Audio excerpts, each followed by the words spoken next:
So the next question says, when the Fed conducts an open market sales, it does which of the following? So this talks about monetary policy.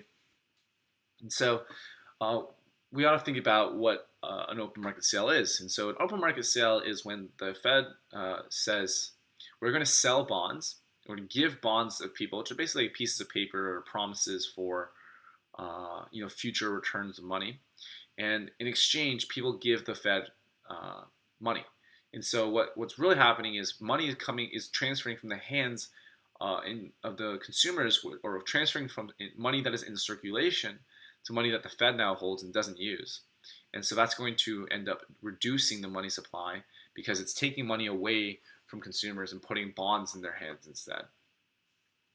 So the next thing then that we want to see is, what is the relationship between the money supply and interest rate? And so this is what we're talking about with the money supply market. And so we haven't covered that yet today, but what we're seeing here is that we're going to have a downward sloping demand curve for money. And it's unlike other curves where we might have a sloped supply curve, supply of money is constant, right?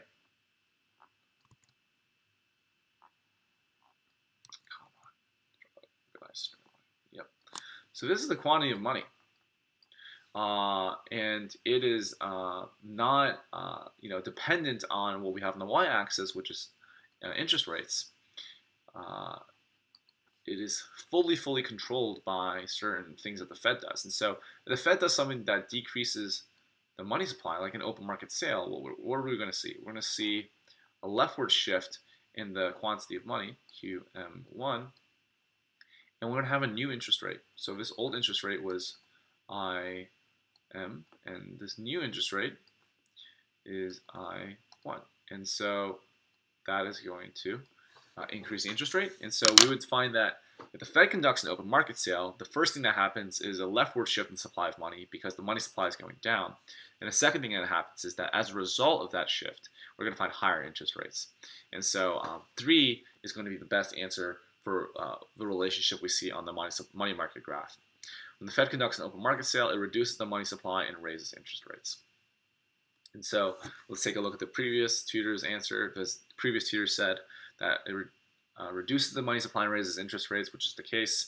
The primary tool for an economy's monetary policy is open market operations conducted by the monetary authority, i.e. the central bank of the economy, which is the Federal Reserve for the United States.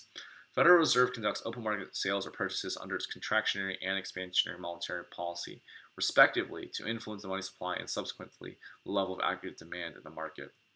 The Fed sells U.S. Treasury securities in the open market to absorb money from financial institutions that shrink their credit creation ability as a credit creation ability of absorb money from financial institutions that shrinks their credit creation ability. As the credit creation ability of commercial banks reduces, there's an increase in interest rates, which increases the cost of borrowing in financial markets. As a consequence, the level of investment decreases, and consumption spending through credit cards is also reduced, causing a reduction in the level of aggregate demand. So I think the solution explains how monetary policy is conducted to influence contractionary, expansionary policy,